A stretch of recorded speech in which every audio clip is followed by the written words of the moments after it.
Hello, world singers. My name is Tyler. And my name is Brooke. And this is Cosmere Conversations.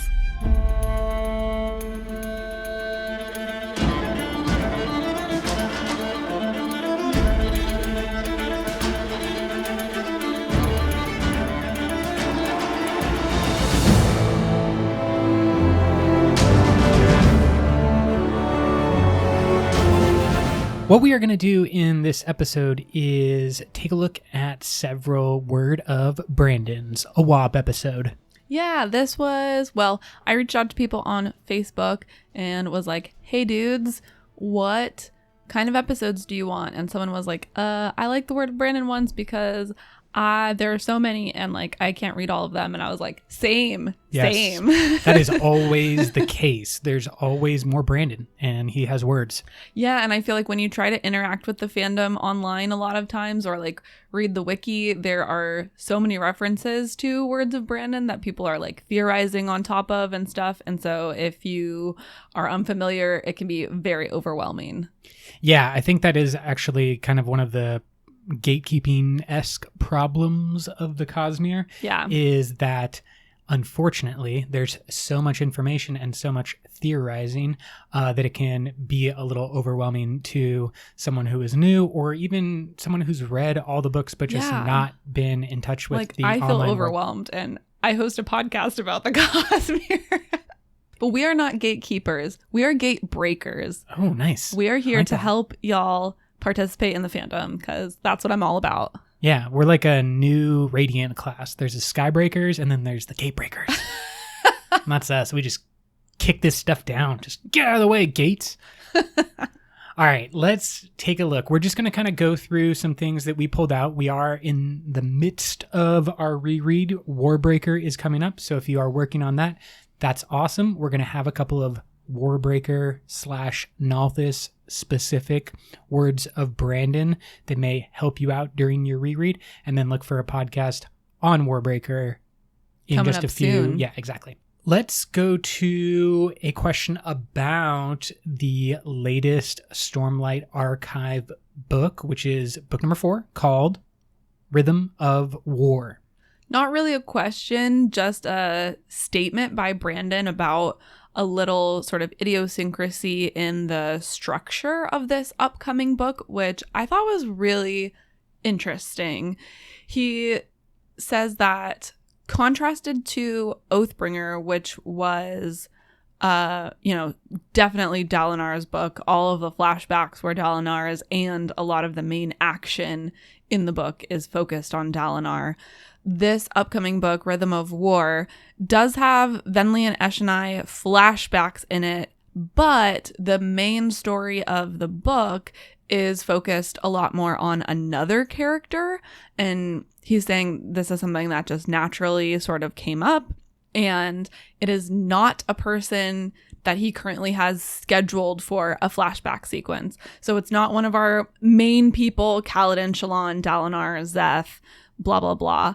So I just thought that was really interesting. And I wanted to guess, who do you think this book is going to focus on? Well, I was very much into the idea of a Venli as our main character and Eshonai as our flashback character. That's kind of what we had thought was going to happen. And this Word of Brandon just throws my idea out the window. I think that we could see someone who is very prominent, but not necessarily like Adolin, for example. Ooh, that's a good guess. Yeah, as our he's definitely one of the core members and someone who we've followed. We've even seen, I think, a couple of scenes from his perspective. Yeah, definitely. But he's not one of the people who has had flashbacks in any of the other books. Adolin's just my guess right now, but it also could be something like Rock or any of the other Bridgemen and just kind of go in a wildly different direction than what I don't feel like it would be a Bridgeman. I do like that idea of Adolin. My guess was Navani. We're just staying tight with the Colins. Just can't get away from it. Yeah, they're the main people. But I also feel like Navani would be cool because Navani is researching and studying Fabrials have and a lot of- Spren and stuff. So combining like her scholarship in that area. Venli's. Exactly. Yeah. With Venli also being a scholar and having so much experience with like capturing Spren and relationships and blah, blah, blah. I feel like that would be a cool combo. I think that's a great combo idea, even if it's not what actually ends up happening. Yeah. I want that to exist. Great call, too, with the way that the listeners are kind of capturing and using Spren in their forms. Yeah, they're like human Fabrials. Exactly. Fabrials of a sentient not sort. human, yes, I guess, but Parshendi Fabrial. A Parshendi-shaped Fabrial. Yeah. Next question that we have about Stormlight Archive-ish, Roshar world. Questioner asked, have other shards made shard blades besides Honor? And Brandon typed a smiley face and Raffo. Which has to be yes. Seems like a yes. It seems like a yes. Raffo's kind of like the good question of the Brandon Sanderson universe, but yeah. I feel like we already know that Nightblood is a creation by the people on Nalthis to copy a shard blade. Yeah, but I don't know if that counts as the shard. Exactly. So I think the concept of a shard blade is something that would have been picked up on by other shards. But I think, honestly, the most obvious answer would be cultivation. A cultivation blade. Interesting. Because she would have the most clear connection to the shard blades and Honor and kind of like know that that's possible. Yeah. Maybe it's not, another shard off planet or on another planet, but cultivation. I feel like would she be able to create a weapon though? That's a good question. Maybe it's like a rake or something. A hoe. Yeah, for all those chair for gardeners. Gardening. Yes. Yeah. She has like cultivation shears. I would be very interested how we've seen Dalinar and Adolin ask the question, why are there only weapons? Why are there only How come we don't have war? any shard shovels? Yeah, exactly. So maybe that's what cultivation has been working on, some shard shovels. And that would be amazing. Comes out with an army of just a shard-bearing blessed farmer with all these like huge, powerful farming tools. It's how they get to the next step of like industrial terraforming and completely change the planet or something with their... Yeah, forget Fabrials. Just go straight for that cultivation shard shovel. Although, technically speaking, the Spren blades do not have to be in the shape of a blade.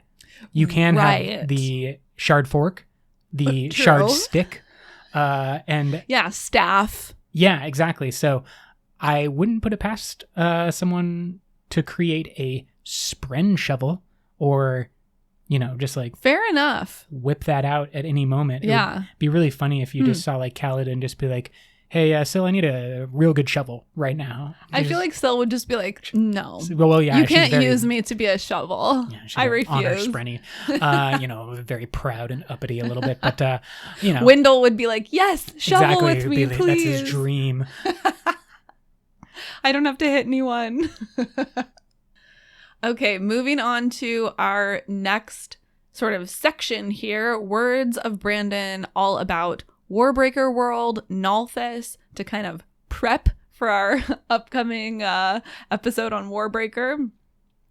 Question: did whoever wrote The Way of Kings have access or exposure to biochromatic breath?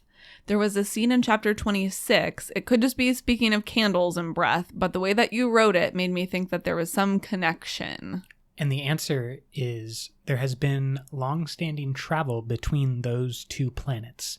So kind of a non-answer answer, but also giving a clear indication that the possibility of our author of The Way of Kings had visited or knew about and maybe like had done some, long walks all the way over to Nalthis.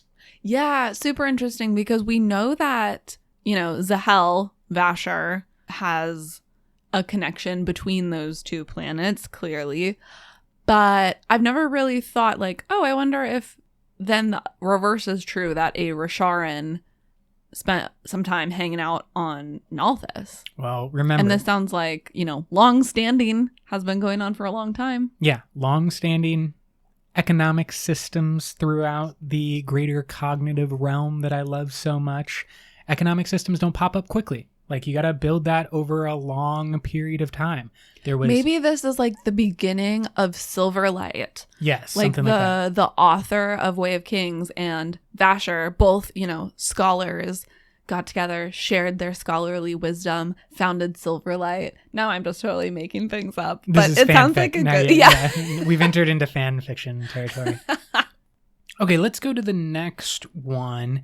And this is actually a question about Vasher and his movement between Rishar and Nalthis. The specific question was a little inaudible on the recording, and so we just have Brandon's answer. But the question was something along the lines of, why did Vasher go to Rishar? Or how did he know that he could go to Rishar? And Brandon said, Vasher went to Rishar because he knew ahead of time that you could get Stormlight and how easy it was. So he made his way there because he was tired of sucking people's souls to stay alive. We know that the Returned, which Vasher is one of, have their large biochromatic breath that gives them the automatic 5th heightening, but then they need 1 breath per week volunteered in order to stay alive. It is the norm that Returned only live for 1 week.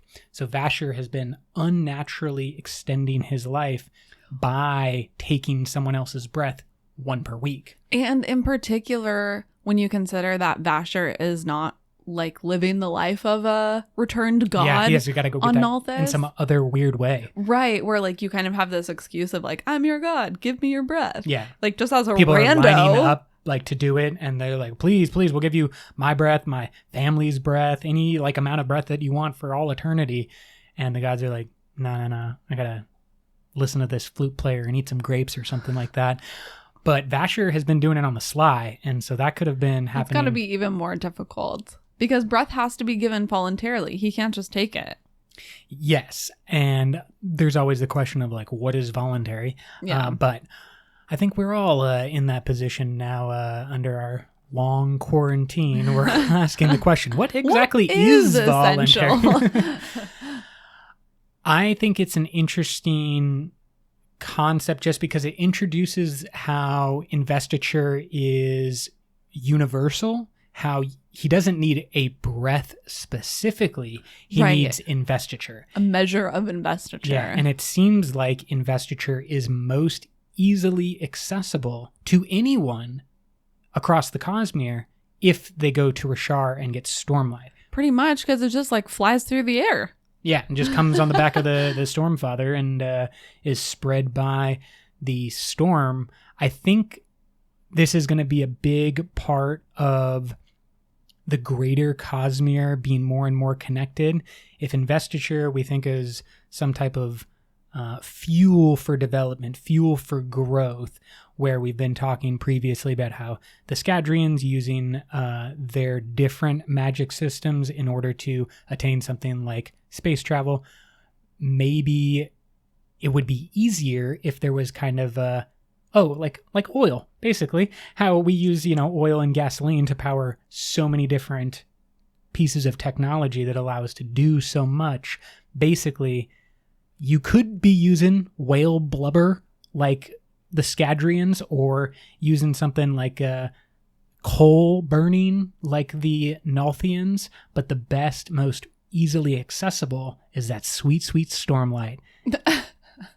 And that could be like something that is used by all different worlds and people in the future, if it does remain as easily as accessible as it is now, just like oil in many ways. I mean, I think on Rishar, though, you still have the impediment that you have to be a special person to use that investiture. So for the general population, they have to use fabrials. Yes. So for the general population, you need to somehow create a piece of technology. You still so have they to can use do it. those things like the Scadrians, put it in some kind of technology to democratize it. Yes, to democratize it. That's a great way of thinking about it. I do love the concept, though, that Vasher basically got tired of living his life on the edge in that way, and Rashar was just kind of easier for him. You know, it's a little bit of retirement. Let the guy chill. He's been living around for like 400 years. Just he gets to go to Florida of the Cosmere. Florida of the Cosmere. Which no one would think is Rashar, but is actually Rashar. Instead of beautiful beaches and sunny days all the time, it's just that sweet, sweet Stormlight. Yeah. Next question. So is Nightblood kind of a shard blade? Is Nightblood a shard blade? And the answer, Nightblood is an attempt to make a shard blade using a different magic, and it turned out poorly. Womp womp. We kind of know that it turned out poorly because of Vasher's own, basically like carrying around Nightblood as a penalty or a penance for his failures. I mean, yeah, he can't just leave it out there. It's too destructive. I think this is a great one to follow that last question, though, because it emphasizes that difference between Nalthian investiture and Rasharan investiture. Nalthis, you have that added sort of complexity or restriction of having to give it a command. And that's really where it fails, right? Is like, how do you word the perfect command to make it do the thing that you want to do? Like, they thought they got it right, and nope. Real bad. Yeah. And it kind of, because the shard blades and the actual pattern of development of the blades is interesting to remember, because the first source is the honor blades. From what we know. Yes, obviously this is all from what we know, but the first source is honor blades, and then the Spren copy the honor blades to have their radiance get Spren blades, and then the shard blades are copies of both the honor blades and kind of the Spren blades, and then Nightblood is a copy of the shard blades. So it also brings up the question of like, what is lost each time you are copying something? Yeah. It's a facsimile of a sham. Ooh, nice. I like it. Don't even know what those words mean. We're just going to keep on rolling. Let's continue talking about our boy, the Vasher. And his interesting connections to Rashar. Yes, because Brandon also said that Vasher's alias, Khaled. Yeah, remember Vasher has like 5 different names just on Nalthis. He just continually reinvents himself. Every time he's like, wait, this isn't the person that I want to be. He renames himself. Any chance he may have learned that from our boy Hoyd or Saphandrius? Ooh, great point. Vasher's like a mini Saphandrius. I mean, I guess if your life is that long, of course, like, why not? Yeah, you're like, he's well, returned. 100 years have passed. Like, that's one lifetime. Yeah. New name, new life. Here we go. Mix it up all the time. But his alias Khaled is Rashar inspired. DJ Khaled. Exactly. What if Vasher was a DJ? That's what he was a DJ of the mini war. You're welcome for that one. The important part of this little bit of knowledge from Brandon is that Vasher had been to Rashar prior to his ascendance in the mini war, and that travel was significant enough to him that he adopted a name based on the Rasharian linguistic system. Yeah, just like, Kaladin is named after their herald, Kalek, and so Khaled is another sort of reference to that. He gives himself a Rasharan name, basically. Obviously, Rashar made an impression on Vasher, and I think that's what we keep kind of coming back to, is where he retires to. It's where he took a lot of inspiration from. It's where he copied Nightblood from. It's where he got his name from. All of these things point to, in Rashar's past, a lot of importance to Vasher. Totally. So I really want the prequel or whatever, when like Vasher was going with the 5 scholars across the cognitive realm and checking out Rashar. Like, what was going on at that time in Rasharian history? I don't know. I can't really place it in a very specific fashion. And I don't know if it's something that we've seen or if it's a completely like dark period, dark meaning we don't know it, period of Rasharian history. There's so much turmoil in Rasharian history. They don't know most of their history. Yes. So we only know what they know. And barely. And what Chris knows, but. Okay, here is another one. Question is, when will we learn more about the cognitive anomaly on Nalthis? And Brandon just said Rapho. I put this in here because I completely forgot about the whole concept of there being a cognitive anomaly on Nalthis. Could you explain? Back to the fact that there is just so much information in the Cosmere, it's hard to keep track of. This question is referencing the star map or like solar system map that you can find in the Arcanum Unbounded. And if you look really closely at the map, you can find this on the wiki too if you don't have the book or you don't have maybe a hard copy of the book. This might be hard to see in the Kindle or ebook version. But in the same orbit as Nalthis, going around their sun, there is like this little splotch that says cognitive anomaly. And it's just this like apparently thing that exists in the cognitive realm that is so strong that it is starting to manifest in the physical realm as well.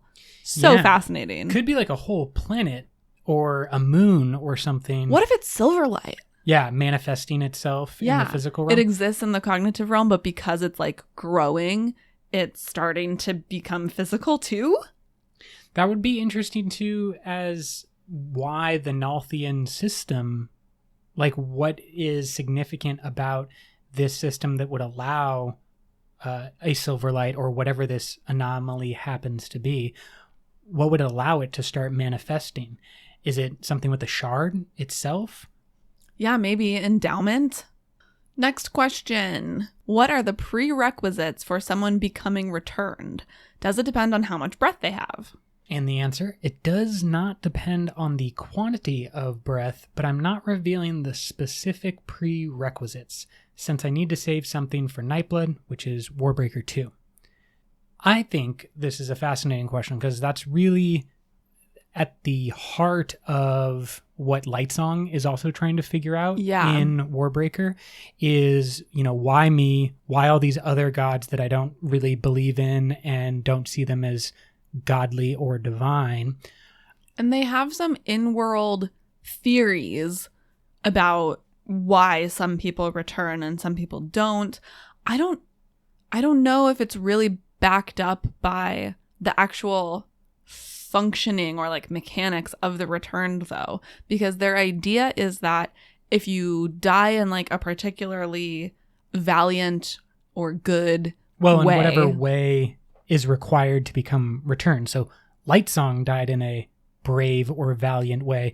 My basic point is I think that the one of the prerequisites that Brandon is saying specifically, he won't tell us for sure, but one of them is that there is a connection between how the person lived, how they died, and the god that they become as a returned. Well, and that there's a choice, because one of the theories of the priests is that, or like of their religion, is that when they die in this particular way, for some reason, the higher power, the shard, we know, they don't know this, but the higher power is like, hey man, you died in that way. Do you feel like you want to go back? And then they get to choose if they want to like rest in paradise for all eternity, or if they have like unfinished business. So it's sort of like a ghost theory, right? That theory of like Casper is here because he has unfinished business to solve. And then once that business is done, then they'll rejoin the power that be. But I feel like if that was the case, why would they only have 1 week to live? Oh, you mean like in the normal sense? I think it's I feel like that's a flaw in their religion's theory. Well, they explain that away. They have a built-in loophole. I agree that it's a flaw in their theory, but there are plenty of flaws in people's religious theories. I think that they explain that away as a method of faith. Like, you need to have faith that the gods were sent back to do something, and your demonstration of faith is by giving them breaths to keep them alive until they decide that they have accomplished whatever they needed to accomplish. So it's one of those things that I think is explained away from the religious perspective, but I agree that there are limits that the returned have that people like Vasher, Blushweaver, Lightsong, all the returned are circumventing. They like found a loophole around what was maybe the original plan. So what I'm saying is, I don't think that is actually the prerequisite. Like, endowment is not like telling them, well, you've got business to finish, like, go on back for 1 week. No, what I think is accurate, though, is the connection to their prophesizing, their ability to see the future. Ooh, yeah. So I think what could be said to happen, because we have seen this from other characters, including Dalinar, including Kelsier, including Vin, that when they get a little glimpse of what the shards are capable of, it's like an infinite web of possible futures. And I believe it's described in Warbreaker as like looking at a broken pane of glass, like a shattered pane of glass, and like each little fracture holds a different possible future. That's just another way of explaining the same thing. But I think what is going on with the returned is something about looking into the future and deciding, or being allowed to decide by endowment, that you want to do something about it. Mm-hmm. And after that, I think there's way too much of the perspective that we have so far. And as Brandon's saying, he's not going to tell us specifically until the next book. They invent the theology around what could be as simple as, like you said, an unfinished business ghost-like situation. Like, they got a glimpse of the future. They still get glimpses of the future through their dreams. And it's maybe like a reminder of what they came back for.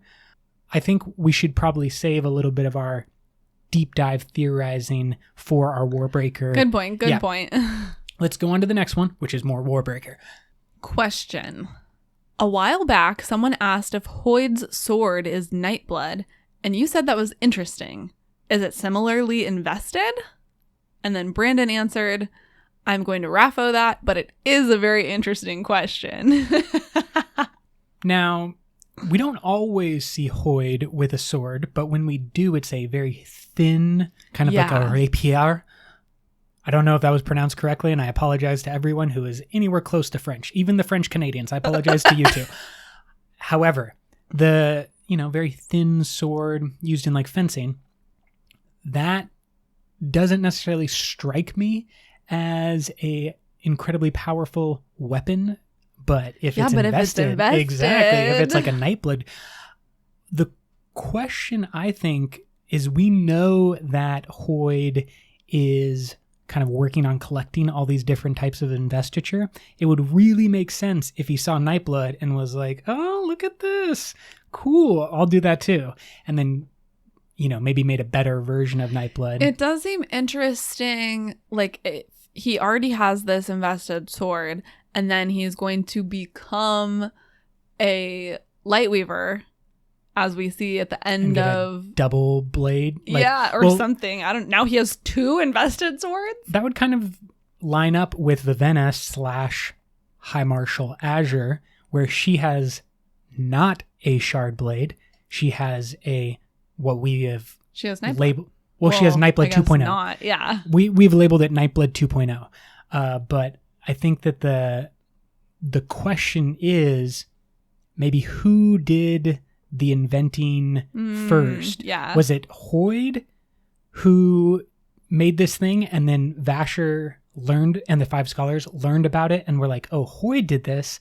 He copied the shard blades. We could do that too. Or is at the reverse, where Hoid saw what they did and was like, oh, interesting Or loophole, did they humans. both learn from the honor blades? What's the chicken or the egg type of problem? Like, is it the Hoid blade or is it the shard blades? I love this concept, though, because Nightblood is such an interesting character that we have seen a lot of, and even seen some like growth and development from Nightblood the Sword.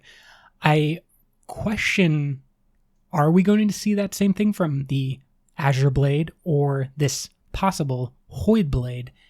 Are there some weaknesses compared to a Spren Blade? Like, would Hoid ever use... Let's pretend that this is like a Nightblood 3.0. Again, just for labeling purposes, I don't know the actual order. But let's pretend that he had a Nightblood-like sword. Would you ever use that sword if you had a Spren Blade? Spren Blades seem cooler to me. Yeah, because they have more versatility. But I guess you have to have that relationship with your Spren. Like, I am interested to know how this bonding process is going for Hoid. I mean, I guess a live Spren is probably the best Spren for him to have who would like accept him. But could you imagine like Hoid trying to bond to like an honor Spren, and this That probably wouldn't work is just out. like, nah, dude, nah. But he's so perfectly set up for a... What's their actual name? Cryptic. Yeah, Cryptic, not Elias Spren. They don't like that name. I think that is like a perfect match for him. What I would love is to jump down to this question about the nature of investiture, because I think it's an interesting maybe addition to this Hoid Blade question. Question is there a finite amount of investiture? Answer, yes. Question, so is Nightblood consuming it? Answer, yes. Very, very slowly. So my theory, one, I think this opens up a whole bunch of can of worms, but just to keep it connected, my theory is that maybe these blades are serving some type of purpose. The Nightblood, Azure Blade, Hoid Blade, maybe they actually have a role in which we don't completely understand. Now the question of just like, is there a finite amount of investiture in the Cosmere? My original guess would have been no. No, it's just all from the spiritual realm. It's just infinite, just forever and ever. But Brandon is kind of treating it more like energy in the universe, where there's like a set amount. Well, because I think investiture is coming from the spiritual realm, but it's not the spiritual realm. Yeah, so there's the always going to energy... be some loss when you're like pulling energy from the spiritual realm into the physical realm, right? If they were the same thing, then they would be the same thing. Yes, but the spiritual realm, we believe, is infinite in its potential. So even if there was some loss from an infinite source, you could pull from it infinitely, and therefore there would be infinite investiture. The problem, or what Brandon's pointing out, is like, no, there's a finite amount of investiture. There's only X amount. And that to me says that there is a hard limit in the universe that I was kind of previously unaware of. Do you think that, would you agree or disagree with my concept that like Nightblood or any of his variants, 2.0, 3.0, are doing a job that we maybe are unaware of the importance? Well, I think that's an interesting concept. And before we came on mic, you were talking about it as like a reverse entropy kind of idea, or like the concept that in the past there is the Big Bang and everything starts expanding, and then once it reaches its sort of end of expanding, it will all start coming back together. Well, yeah, I guess the kind of concept would be, in our universe, we have this idea of the Big Bang and expansion, and basically a state of order going into a state of disorder, and that's entropy. The movement from order to disorder is entropy. And so if Nightblood is kind of collecting all of the investiture, and we see it more as like a Right, it's like pulling Ash everything Ketchum back collecting all the together. Pokemon. Like, yeah, he is getting everything back to where it's supposed to be.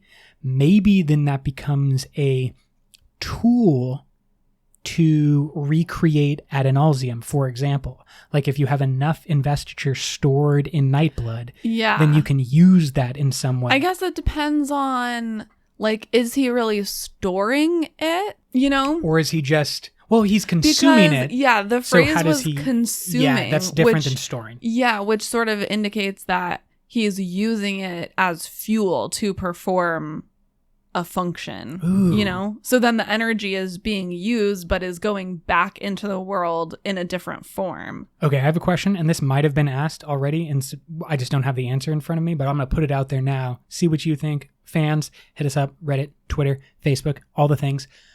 What happens if Lift uses Nightblood? And she can, like, funnel. Can she funnel? Because Nightblood would be pulling stuff out of people normally, the investiture out of people normally, or out of his surroundings normally.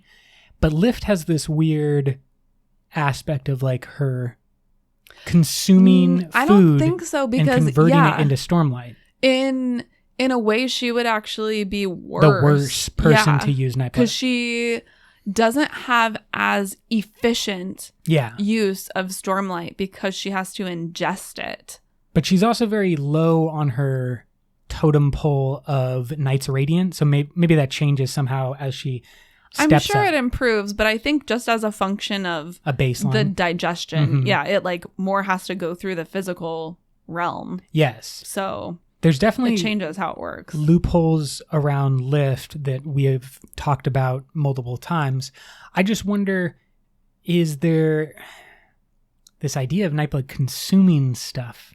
Like, how does he... What's an example of him consuming the energy and then using the energy in some way? Like, Lift consumes... He uses it to kill people.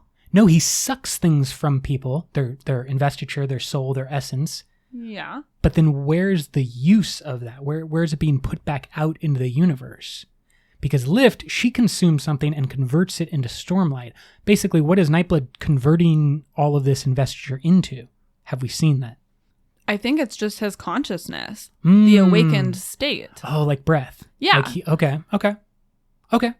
Interesting. Again, hit us up if you have some better answers. We're theorizing on the fly here. Sort of around that, though, another statement that I thought was really interesting from Brandon. He says, and this is from the annotations on Warbreaker, which if you're like me, you probably haven't had time to read the annotations for every single chapter of the full book. But he says, another note here is that Nightblood can sense where Vasher is. This is because Nightblood has ingested and fed off of Vasher's breaths in the past. When he does that, it connects him to someone. It also, by the way, is one of those secrets as to why Vasher doesn't get sick when holding Nightblood, even though he's not a good person. It's not simply familiarity, though that is part of it. Nightblood has a built-in test. If he feeds off of you and you survive, then you become somewhat immune to his powers. Interesting. Like kind of a antibody resistant to the Nightblood power. So interesting. It does beg the question, I think, of... Because we know that Vasher has given up all of his breaths. You can only do it as an all or nothing, right? We learned that in Warbreaker. You can't give one breath away at a time. You have to give everything. And we know that Vasher has If you're giving it to another person, yes, but you can store your breath inside of like your cloak and whatnot. Yes, and that's how he oftentimes will... flies under the radar. Yeah, so he doesn't have to show off how much breath he has. He'll put like 500 breaths into a cloak and be able to store it there. I am very interested if we could get like a follow-up question of if Nightblood is consuming all this investiture very, very slowly, is he using that in some way? Like Brooke said, to power his consciousness? Or is it more like a battery? Is he taking in all the investiture and then it's just sitting in him as Vasher would do with like a cloak and holding the breath that way? Good question. Let's branch out a little bit and talk about the greater Cosmere. I've been very focused on the Nalthian and Warbreaker universe. This question is as follows. You said at the Starsight release that Adenalsium was intentionally preventing the Spren from accessing surges through fabrials and other such technologies pre-shattering. Was this a passive or active effect? Brandon says, it was kind of both. The way Adenalsium worked was just the way that he saw the world was the way the world worked. He didn't want the Spren to be able to do that, and so they couldn't. Really, the questions about pre-shattering and what Adenalsium were is kind of at the heart of the larger Cosmere. And this just line about the way that he works is he sees the world and that's the way the world works. Yeah, it's just like immediate. There is no space between no lag time. Adenalsium like imagining what he wants and the world immediately is whatever he wants it to be. So then follow-up question by this questioner. So did Adenalsium want to die? And Brandon apparently made a face with various non-committal hummings, which I imagine is sort of like, And then the questioner says, well, that at least gives credibility to the theory. And Brandon ends by saying, yeah, it gives credibility to the theory. I thought that was a great follow-up question, though.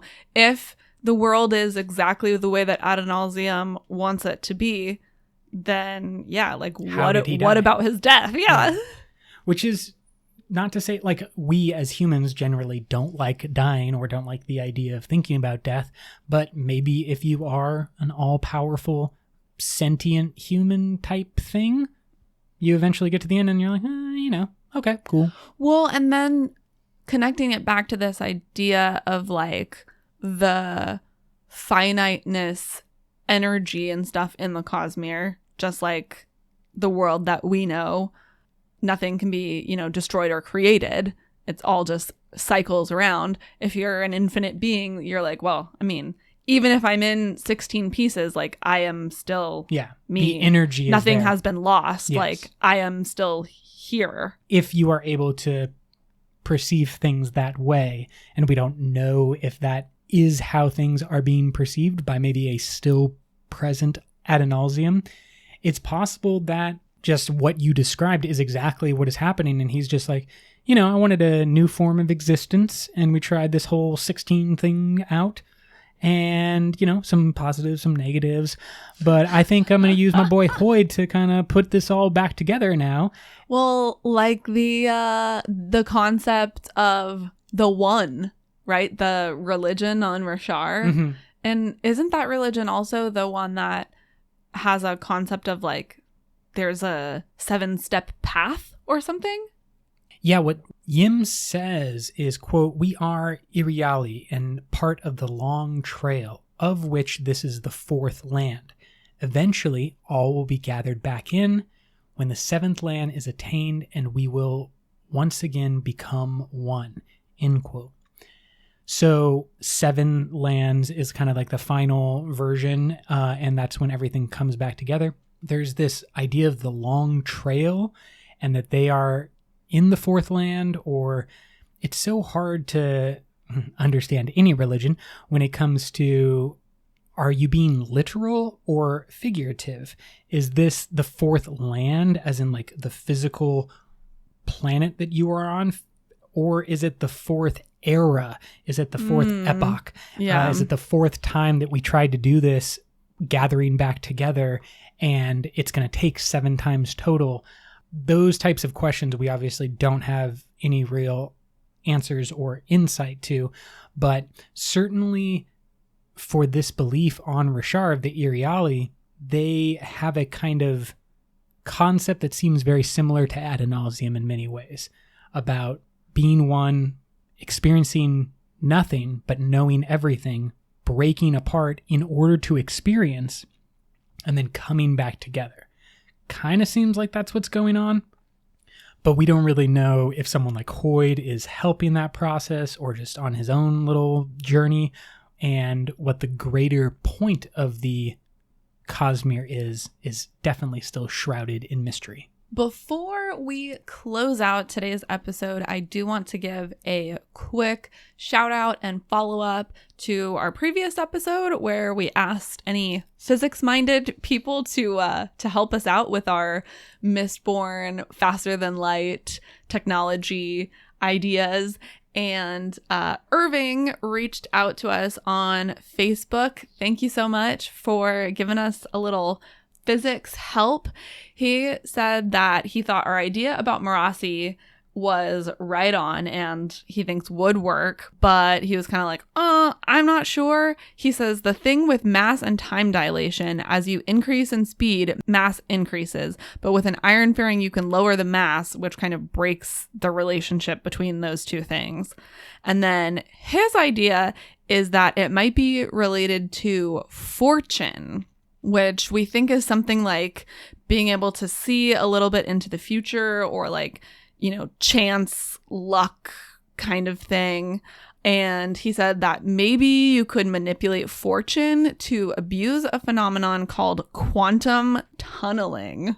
And we are not going to pretend that we can break down what quantum tunneling is in a very specific fashion. However, I believe that at its most basic, it has to do with the concept of quantum entanglement, and there might be a percentage chance that two very distant quantum particles are entangled, and that you could then use that as like a path to tunnel back and forth. Yeah. I think it's something like, if you've read A Wrinkle in Time, there's actually a diagram of something that I think is sort of like this. And it uses an ant on a string. And like, okay, the ant can walk across the entire string to get to the other side.